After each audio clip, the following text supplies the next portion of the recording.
ठरलं तर मग या मालिकेच्या 9 फेब्रुवारीच्या प्रोमोमध्ये आपण पाहतो की अर्जुन अत्यंत गंभीरपणे महिपतच्या केसबद्दल सायलीशी चर्चा करत असतो.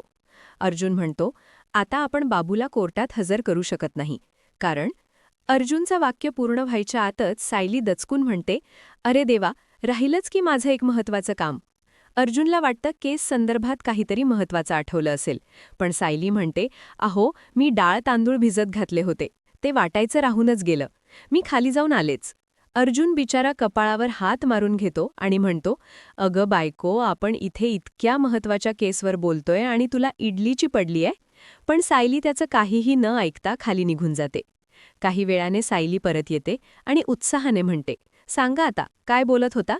त्यावर चिडलेला अर्जुन म्हणतो, तुझ्यासाठी केसपेक्षा घराची कामं आणि इडली जास्त महत्त्वाची आहे ना? तुला वाटतं घर सांभाळणं खूप कठीण आहे? सायली ठामपणे उत्तर देते, हो तर, घर सांभाळणं वाटतं तितकं सोपं नाहीये. नेमकं हेच धागा पकडून अर्जुन एक मोठी घोषणा करतो. तो म्हणतो, मग आपल्या वेडिंग अॅनिव्हर्सरीचं सेलिब्रेशन असंच होईल. आता ऑफिस तू सांभाळायचं आणि घर मी सांभाळणार. ठरलं तर मग. दोघेही एकमेकांसमोर हात पुढे करतात, हँडशेक करतात आणि नवीन भूमिका स्वीकारण्यासाठी सज्ज होतात. आता अर्जुन किचनमध्ये काय गोंधळ घालणार आणि सायली कोर्टात वकिलाची भूमिका कशी पार पाडणार हे पाहणं अत्यंत रंजक ठरणार आहे. पुढील भागात काय होईल? अर्जुन खरोखरच सुगरण बनू शकेल का? हे पाहण्यासाठी पाहायला विसरू नका.